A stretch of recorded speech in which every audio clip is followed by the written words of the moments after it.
para formar a última mesa deste seminário, nós convidamos a doutora Heloísa Rocha Pereira, que é do Superior Tribunal de Justiça e mediará os trabalhos. Convidamos também as nossas expositoras, doutora Lenora Schweitzer, do TRF Segunda Região.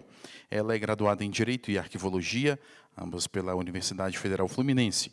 É especialista em políticas informacionais e organização do conhecimento pela UFRJ, em parceria com o Arquivo Nacional. É mestre em Bens Culturais e Projetos Sociais pela FGV.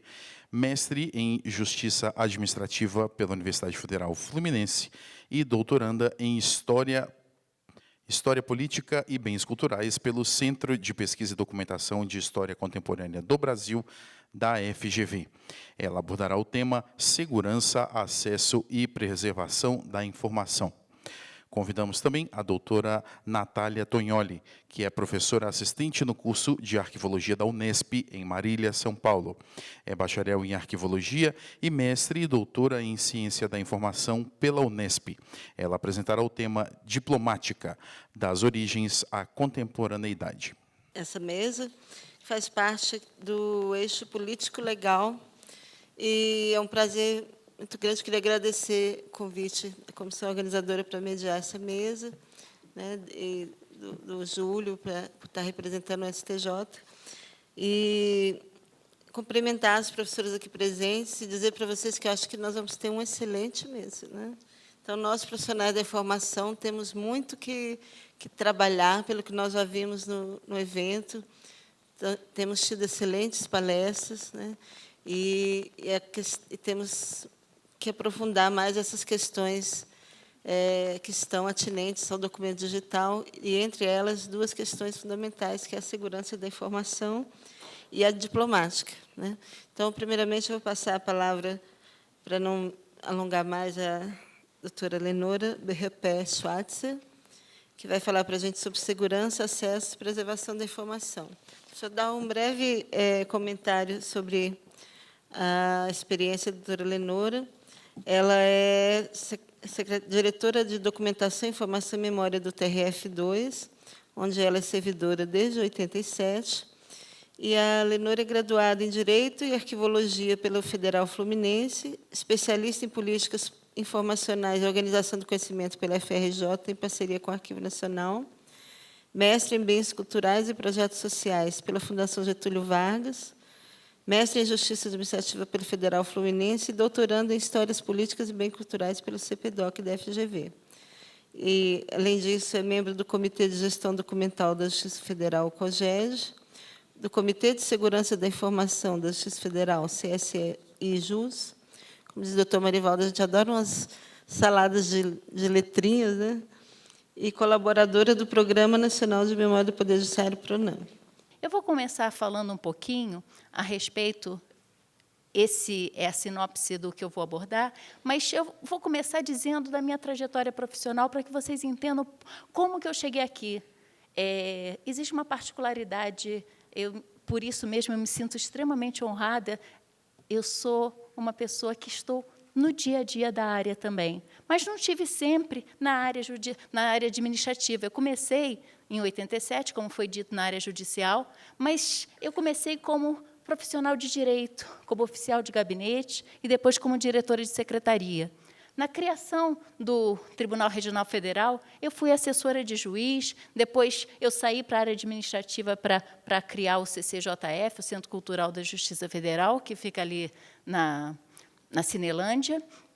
Depois fui assessora executiva da Imarf, antes de entrar na área de documentação. Apenas quando entrei na área de documentação é que eu senti a necessidade de estudar profundamente. É uma área ampla, complexa, cheia de questões, que me fez estudar. Tudo isso que foi falado, tirando o direito, eu obtive a partir do momento que entrei para a área de documentação e tive que, como membro do COGED, automaticamente eu era membro do COGED, tive que discutir a respeito de valor de documentos e de critérios de eliminação. Quanto tempo era necessário? São questões que, apesar de eu saber o valor do documento, eu não poderia imaginar que eles existiam e que ficava dentro da área de arquivos. Confesso para vocês que, antes de entrar para a área de documentação, eu sequer sabia da existência do PCTT. E eu digo que, ainda hoje, muitas pessoas que são da área jurídica, da área fim dos nossos órgãos, desconhecem completamente os nossos desafios, os nossos problemas. E esses desafios são imensos, são necessários que cada vez a gente divulgue mais, e é necessário também, por que não? É necessário estudar, é necessário participar de eventos como o nosso, que está ocorrendo agora, que é extremamente relevante. Eu estou aqui fascinada, aproveitei muitíssimo e agradeço imensamente a comissão de organização por esse evento. Então, depois eu virei membro da Comissão Local de Segurança da Informação. Mas por quê? Porque a nossa Resolução 23, ela já foi substituída, mas ela dizia que, para uma boa gestão documental, nós precisávamos observar as normas de segurança da informação. E eu falava assim, para que segurança da informação se eu estou lidando com um documento? Aos poucos, eu fui entendendo a respeito disso, e é isso que eu quero trazer para vocês. São conceitos básicos, ninguém precisa estudar a fundo se não quiser. Eu confesso que eu sou uma curiosa por natureza, eu gosto de estudar, e por isso que eu fui estudando mais. Mas é necessário conhecer algumas questões básicas que eu vou trazer para vocês entenderem e poder conversar melhor com a área de tecnologia da informação. Então, de uma forma geral, vamos falar a respeito de sociedade da informação. Infelizmente, nós não tivemos a palestra do Gil, senão a gente falaria do mundo de amanhã, um mundo cheio de possibilidades, mas um mundo que traz uma quebra de paradigma muito grande. De acordo com Delmais, a gente vivencia uma tripla ruptura. Uma ruptura na forma de se escrever, no uso social da escrita e também a mudança do papel do Estado e da sociedade. Também é dito o seguinte, e olha que está sendo dito em 2004, que nos 30 anos anteriores tinha sido produzido mais documentos do que nos 500 anos. Acredito que, nesses últimos 10 anos, a gente possa dizer que já produziu mais também, porque, de lá para cá, o avanço que teve, a tecnologia trouxe muitas possibilidades e muitos maiores desafios para nós. Então, o que diz também a Cláudia Lacombe e o grupo que trabalha com gestão de documentos eletrônicos? Eles falam que os documentos eletrônicos demandam urgentemente a gestão documental. O que acontece? Na prática, a gente não pode esperar que chegue no arquivo o documento pronto, concluído e acabado, para que nós possamos pensar em tratar este documento. É necessário, na origem, pensar na produção desse documento. Esse é o nosso desafio. E, para garantir documentos fidedignos, autênticos e preserváveis, é preciso que os sistemas de informação incorporem conceito arquivístico. E eu pergunto para vocês, quantos hoje estão nesse sentido? Não vejo, realmente ainda não vejo, não por falhas propositais, mas porque é algo muito novo para nós e para quem está produzindo. Então, é necessário uma iniciativa conjunta para que a gente possa pensar nesse sentido. Vemos aqui, eu vou passar um pouco mais rápido, desafios que estão existindo, a questão de sequestro de dados, a questão de desafios por conta da Lei de Acesso à Informação, a questão de perda maciça de informação. Esse é o momento que nós estamos vivenciando. Então, para falar em segurança, o que é preciso saber em relação à segurança da informação? São 3 conceitos básicos que eles trabalham. É confidencialidade, integridade e disponibilidade. O que vem a ser confidencialidade? Confidencialidade garante o acesso à informação a todos que têm direito. Esse é o princípio da confidencialidade. Apenas quem tem direito pode ter acesso à informação. Integridade é a garantia de que aquilo que foi produzido permanece íntegro, sem modificação, sem nenhum tipo de alteração. E a disponibilidade, que a informação esteja sempre disponível para o uso. O que adianta, vamos pensar em termos da gestão do documento em papel, um documento que a gente sabe que existe, mas não sabe onde está, que demora 3, 5, 10 dias para poder ter acesso. Então, esses são os princípios. É o que a segurança da informação fala que é a CIA, que é a Confidentiality, Integrity e Authenticity. A CIA é a base. Na hora que você falar com uma pessoa de tecnologia que tem que garantir a CIA, que é como eles chamam, é isso, é uma coisa que é extremamente importante, mas não é exclusivo de TI. Isso não é um trabalho exclusivo de TI. Eles mesmos falam a respeito disso, que segurança da informação vai além da tecnologia. E cabe a nós também contribuirmos. De que forma nós podemos contribuir? Eu vou falar um pouquinho, subir um pouquinho o nível, não só da segurança, mas falar de um outro tema, que muitas vezes é falado de uma forma ampla, a gente não sabe muito bem o que é. Antes disso, a segurança da informação, ela possui uma diversidade de normas. Aqui já foi falada a quantidade de normas. Eu posso garantir, a gente não precisa também ter formação em direito para entender, precisa entender o básico.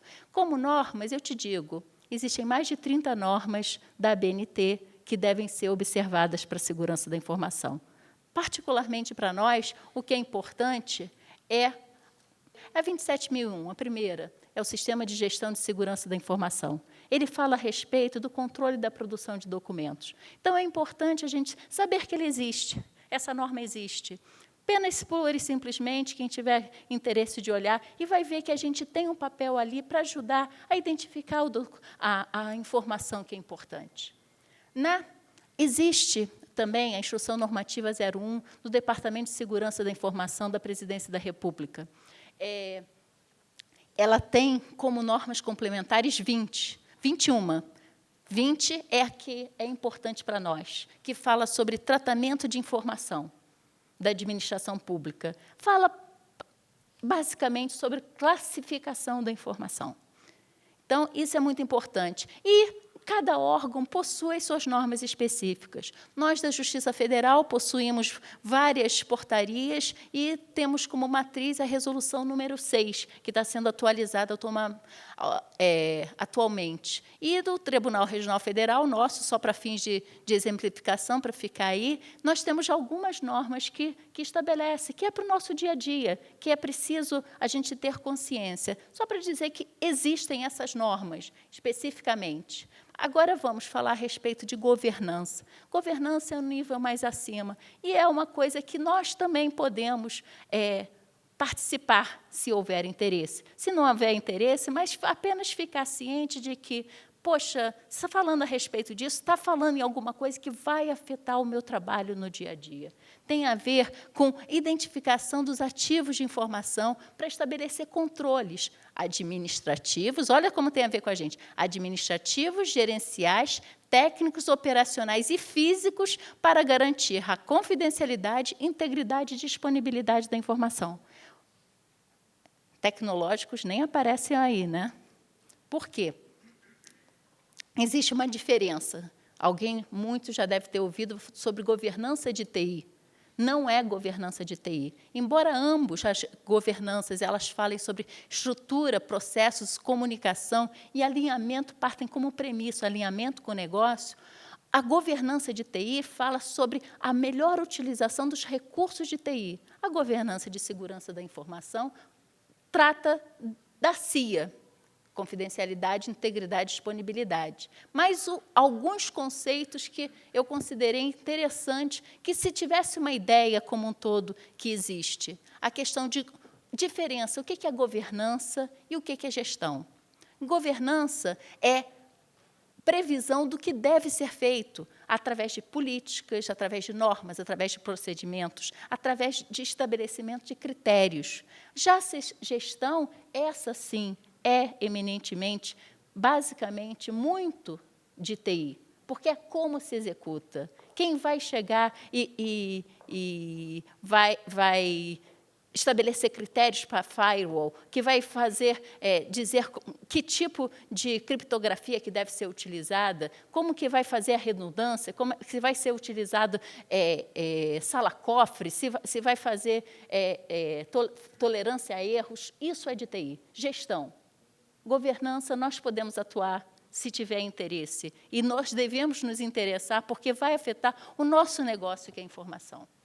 E qual é a finalidade, quais são os resultados da governança de segurança da informação, através de uma norma da BNT de governança, é visibilidade da alta direção sobre a situação da segurança, abordagem ágil para a tomada de decisões sobre o risco da informação, investimentos eficientes e eficazes em segurança da informação e, mais importante, conformidade com requisitos externos, sejam eles legais, regulamentares ou contratuais. Eu falei já a respeito de várias normas, mas agora eu quero atentar para uma norma específica, que é a Lei de Acesso à Informação, e que deve ser observada quando a gente for pensar em segurança da informação. A Lei de Acesso à Informação já foi falado aqui, a doutora Ingrid falou a respeito disso. É uma norma, uma legal, que é um desafio para nós, que precisamos tratar as nossas documentações, e, às vezes, a gente tem um prazo curto de 20 dias, mas o que é importante, ela estabelece diretrizes para garantir acesso à informação, que tem que ser feito, acesso à informação, garantindo a confidencialidade, a integridade e a disponibilidade da informação. É preciso pensar nisso. Hoje, muitas vezes, a pessoa não sabe, eu posso dar acesso a essa informação, eu não posso dar acesso a essa informação, o prazo é curto, as pessoas ainda têm muitas dúvidas a respeito disso. E, a respeito disso, eu vou falar um pouco mais como que nós podemos auxiliar a essa tarefa. E, nesse caso, nós vamos entrar no desafio de acesso. Falando ainda de acesso sob a ótica de segurança da informação, tá?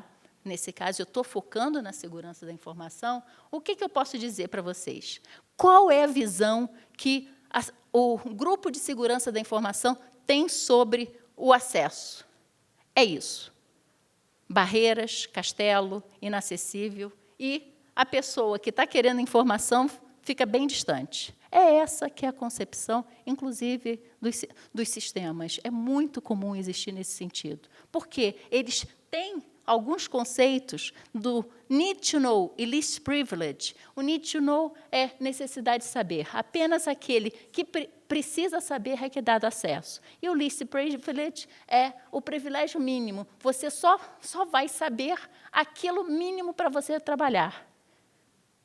Só que, com a ideia do acesso à informação, em que a gente não pode sequer perguntar por que o indivíduo está querendo saber a informação, a gente fica com problema. Se eles estabelecem privilégio mínimo e se a gente tem que lidar com acesso à informação, a gente está realmente com problemas que nós temos que enfrentar. Os sistemas de informação estão construídos dessa maneira. Hoje a gente vive isso. Abertura, a gente tem que dar acesso, e com novas regras e novos paradigmas. Qual é? Acesso é regra, sigilo é exceção, com princípio de divulgação máxima. Requerente não precisa dizer, como eu já falei, por que e para que deseja a informação, que não exige motivação. E aí, como é que fica esse need to know?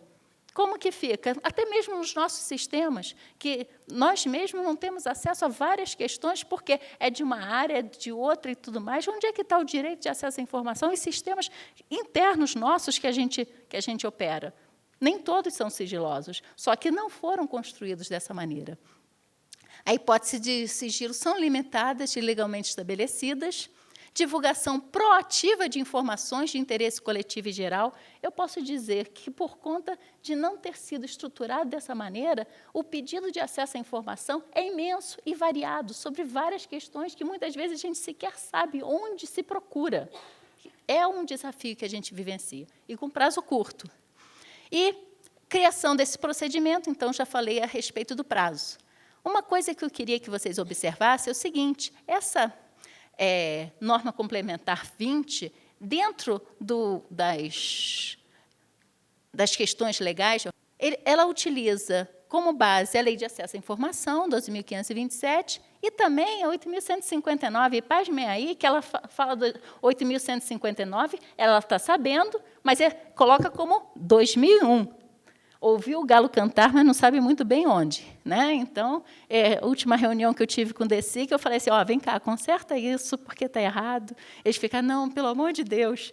Mas eu falei assim, vocês estão falando aqui sobre tratamento de informação, está falando da lei de arquivo, gente. Vocês não estão sabendo a respeito disso? A norma complementar explicita a lei de arquivo. Então,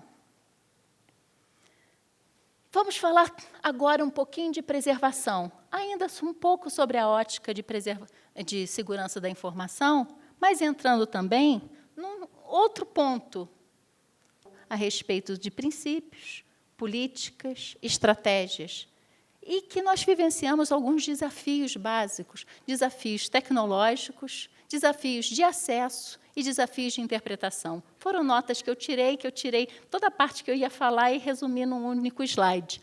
Por quê? Isso eu achei que era necessário eu manter, porque o objeto digital, a gente tem que garantir a guarda prolongada, não mais dos bits e dos bytes, não mais do suporte, que é o nível físico, não pensando no formato, que é o nível lógico, então pensando em padrões definidos. A gente tem que garantir que, independente do tempo, a gente tem que conseguir ler, tem que estar acessível essa informação. Então, como que é feito isso? Aí entra a questão da segurança da informação. A 27001, que eu já falei a respeito, ela fala que, já estão vendo aí que eu sublinhei, eventual destruição ou obsolescência. A segurança da informação, apesar de ser importante, que sistemas de informação têm ciclos de vida nos quais eles são concebidos, especificados, projetados, desenvolvidos, testados, implementados, usados, mantidos e, eventualmente, retirados do serviço e descartados. E a guarda permanente? Essa é a norma de segurança da informação. Onde contempla a guarda permanente? Eu venho mostrando para o pessoal de segurança da informação que existe uma outra norma, a norma 15472, que diz que existe um arquivo que é para preservação de um documento ao longo do tempo, e que esse longo é um tempo suficiente para comprometer o documento por força dos impactos tecnológicos, da obsolescência tecnológica. Nada mais é do que aquele modelo que o professor Daniel falou. O que é importante para a gente saber disso, deste modelo, é o seguinte: é uma norma ISO, foi convertida uma norma da BNT, e o que importa para a gente, que administração e gerenciamento é um trabalho conjunto da TI com os profissionais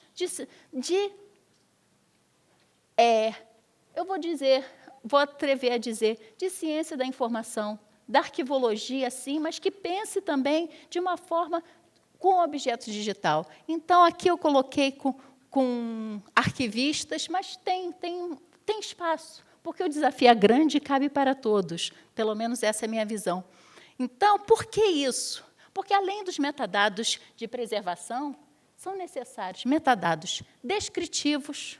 Para quê? Para facilitar a identificação, a descoberta, a seleção do documento. Porque não adianta nada guardar se não tiver como recuperar. Quem faz isso são os metadados descritivos. Os metadados administrativos, que gerem direitos, que estabelecem características físicas do documento, que diz onde foi produzido, com quem foi produzido, em que momento foi produzido. Isso aí são operações que nós devemos atuar. E metadados estruturais, que mantêm o relacionamento, a organicidade digital, digamos assim, dos documentos. Então, esse trabalho é nosso.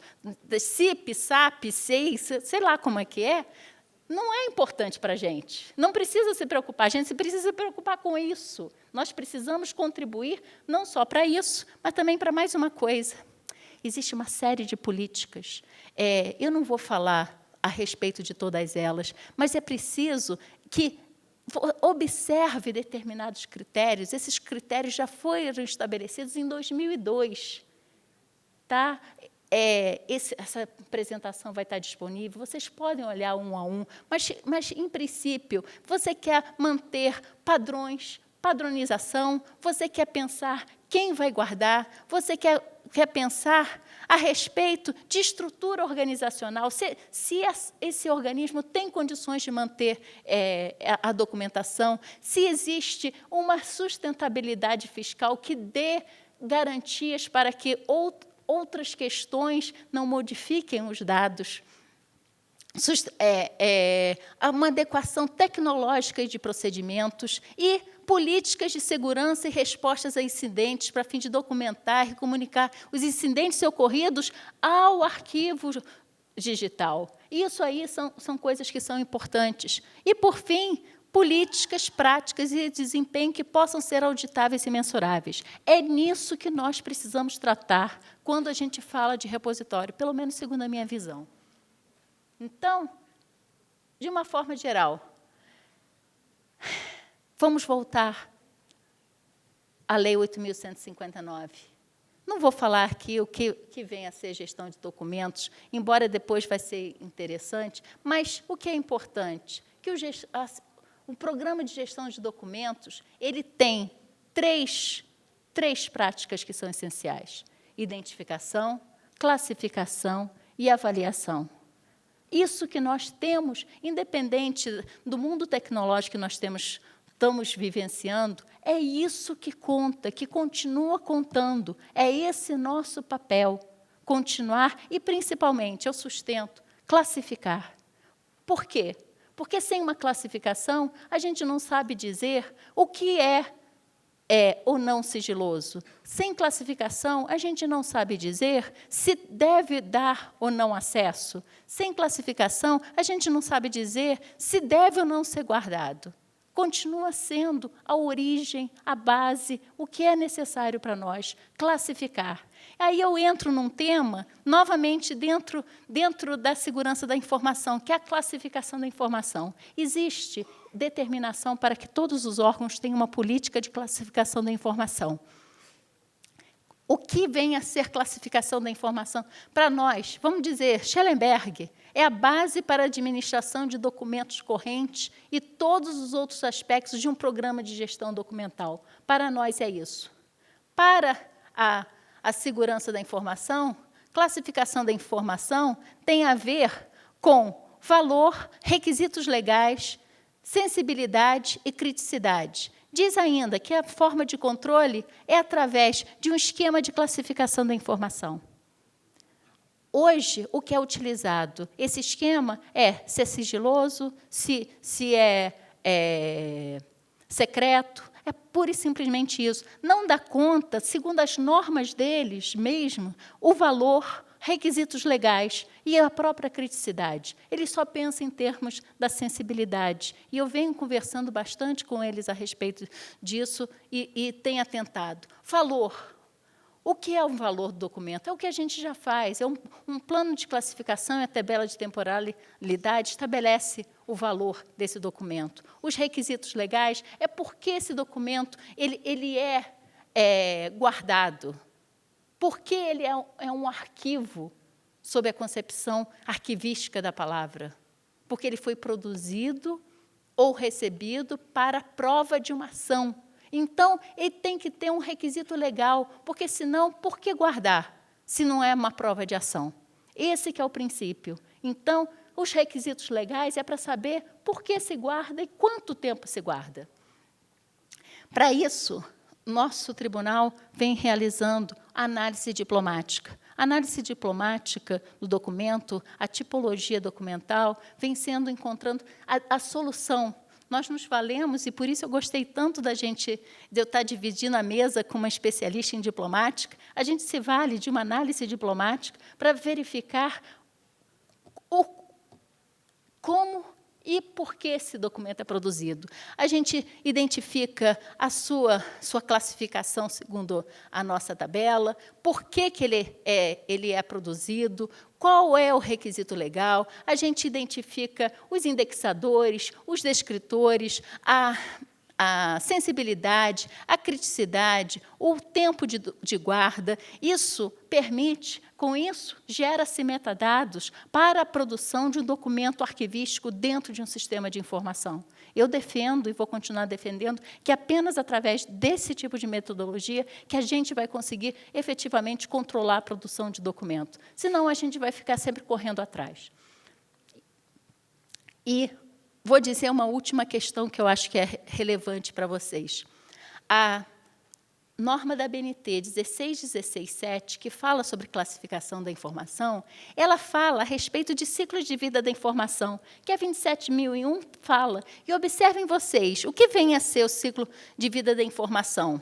Diferentemente do nosso, que a gente pensa ciclo de vida, que são as fases, corrente, intermediária e permanente. Para eles, ciclo de vida da informação é produção, recepção, utilização, acesso, reprodução, transporte, transmissão, distribuição, destinação, arquivamento, armazenamento e eliminação.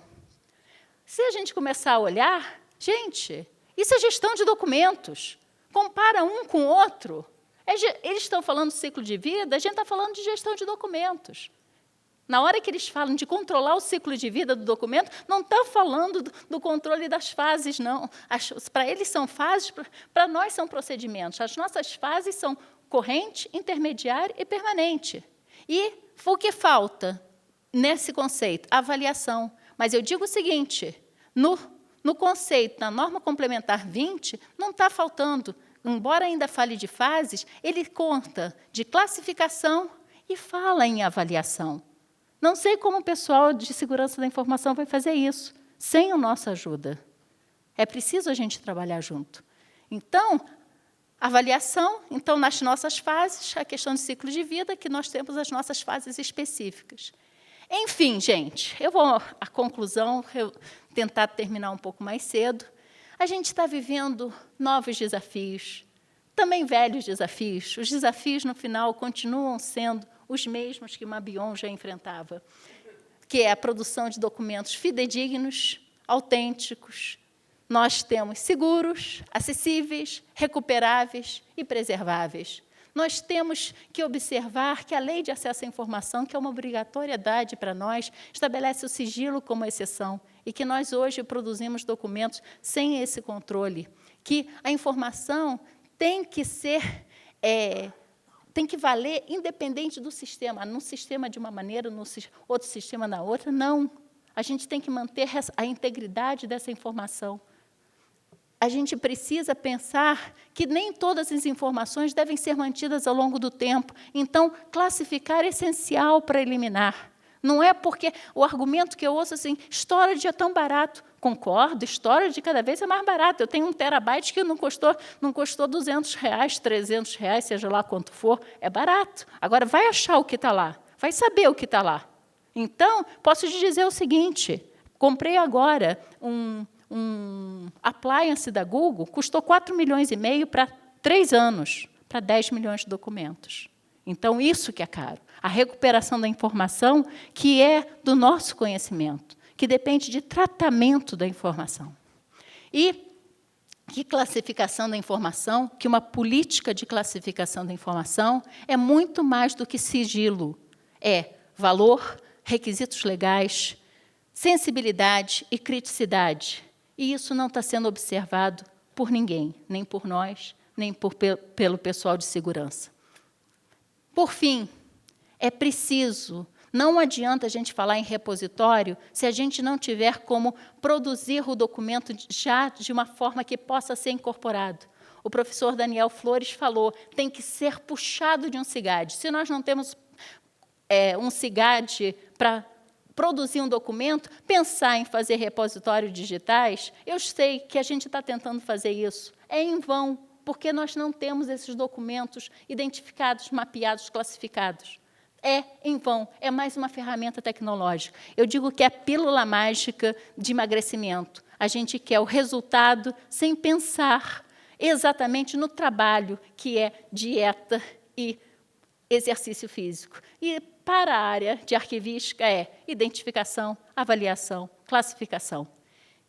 Por fim, a gente precisa trabalhar em conjunto com a TI. Conhecer o básico. Não precisa conhecer muito, não. Conhece o básico, entenda o básico, só para chegar e poder conversar. Entender que, quando eles falam de ciclo de vida, é de gestão de documentos, coisas assim. São questões que são muito assemelhadas. Eles não entendem os metadados da mesma maneira que a gente. Eu venho conversando com o pessoal de segurança da informação, para eles metadados é uma coisa de outro mundo, para eles metadados é Big Data. E para nós é diferente. Então, a gente precisa de um nivelamento para a gente poder conversar no mesmo nível. Mas é basicamente em relação a isso. Está disponível, a respeito, as referências estão aqui do que eu utilizei. E, para quem quiser utilizar via Prezi, que eu acho que é uma ferramenta muito dinâmica, num QR Code, está acessível para todos. Muito obrigada.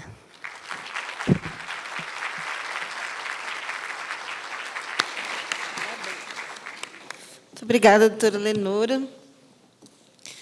Muito interessante. E eu acho que tem uma ligação muito grande com as colocações que o doutor Marivaldo colocou hoje de manhã, né, que a Lei 11.419 não aborda a questão da guarda, do arquivamento, né? Mas, como a Lenora falou, a gente profissional, precisa atuar junto com o pessoal de TI, de legislação, né? A gente tem que sair dessa postura passiva de ficar esperando alguém normatizar as nossas coisas, né? Então, nós temos que conversar com eles, é trabalhoso, é difícil, né? A gente tem canais para isso, né? Como a doutora Ingrid colocou ontem, a Câmara Setorial do CONAR, que vai se reunir semana que vem, estamos discutindo uma lei para regulamentar a eliminação de altos findos, buscando levar para a lei as coisas importantes que as nossas normas do PRONAME, dos nossos órgãos específicos já conseguiram avançar, né? Então, é um trabalho constante e difícil, e é necessário que a gente se engaje, né? Então, cada um tem essa necessidade. Tem a BNT, né, Lenora, que está abrindo espaço para os arquivistas para discutir normas. Então, a gente tem que buscar participar dessas coisas. Posso falar uma coisa, rapidinho? E nos nossos órgãos também falar com o pessoal de TI, né, gente? Eles têm que ser nossos parceiros, nossos aliados. Só um segundo, eu não estou conseguindo. Só para dizer o seguinte. Nós temos um grupo de trabalho da BNT, nós estamos traduzindo duas normas do ISO, a 15489 e a 30300, e que provavelmente vai ser de grande auxílio para a gente. Eu não falei a respeito disso, é impossível. Tem muitos congressos para a gente debater, tem muita coisa para debater, né? Bem, gente, não vamos nos alongar por causa do nosso almoço, né? E queria só informar um equívoco que no folheto está colocando que a saída para o almoço é às 14h30 e o retorno é às 14 horas.